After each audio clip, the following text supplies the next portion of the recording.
I used to work as a mover, but one bad experience has caused me to become suicidal. I had a customer who was the epitome of pure evil. For this customer, his moving job was simple. All the guy wanted was things reorganized in his house. We only needed 2 guys and no truck. He wanted couches to different rooms, dressers moved upstairs, unassembled furniture stored in the garage, put together, just little things. I don't like to judge customers right off the bat, but from the first moment I saw this guy, he gave me the creeps. His mouth rested in a smile, showing his top and bottom teeth, but his eyes were completely dead. And he had this dark energy around him. I can't really explain it, but I immediately felt it when he opened the door. It made my stomach drop. He had us come in and he shut the door behind us. He walked us through the main level, then down to the rooms in the basement, telling us what needed to go where. We followed him back upstairs and he showed us the unassembled furniture in the garage. I tried to shake off the bad feeling I had until me and my coworker, his name was Gavin, went back downstairs and were able to look closer at the couch. The couch had a light brown tint over it, a different shade as the rest of the material. It was a giant stain. Me and Gavin looked at each other worriedly. Maybe the stain was just coffee, not blood. And although both of us were scrawny, we were movers, so we were strong.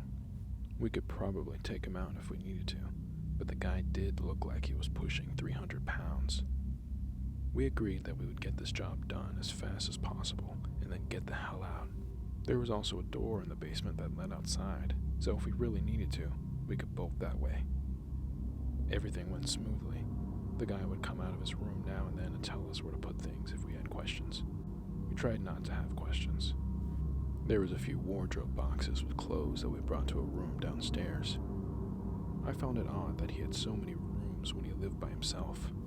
When I dumped the box in the bedroom closet, I looked up and saw the standard metal shelves that hang from the wall in walk-in closets.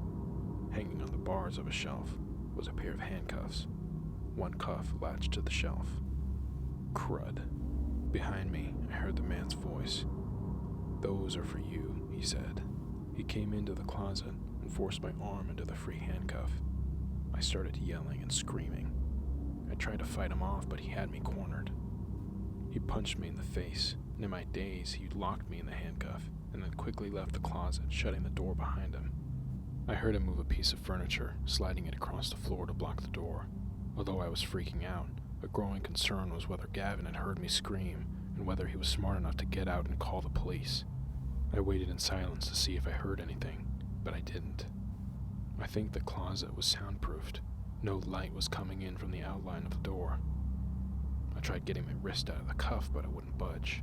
I put my weight on the handcuff and tried to break the shelf off of the wall. It started to bend until it completely broke off. I heard the door open to the basement, and I heard groaning from upstairs. It sounded like Gavin. Gavin hadn't made it out. Heavy footsteps came down the stairs. Then, the door handle starts to rattle. I'm terrified. I have no idea what this guy plans to do with me. He kept me, but hurt Gavin. It was me he wanted.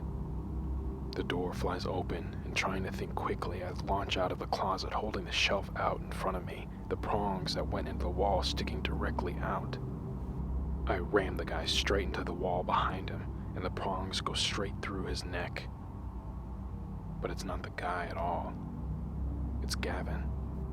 Gavin must have overtaken the guy in a fight upstairs and came to get me out of the basement. And now I had stabbed him through the throat. Blood is gushing out of him, but not just from his neck.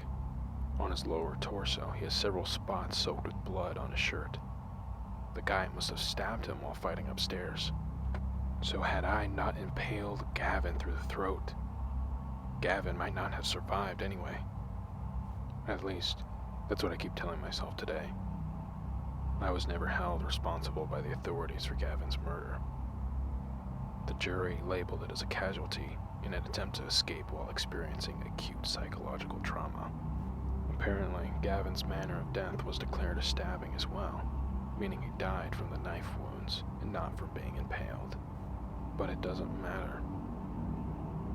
Every night I drown myself in liquor, hoping poor health will kill me off soon.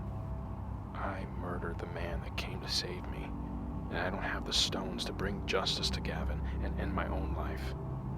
The only thing that makes life somewhat worth living is that besides Gavin's murder, there is yet another crime that I'm still not convicted of.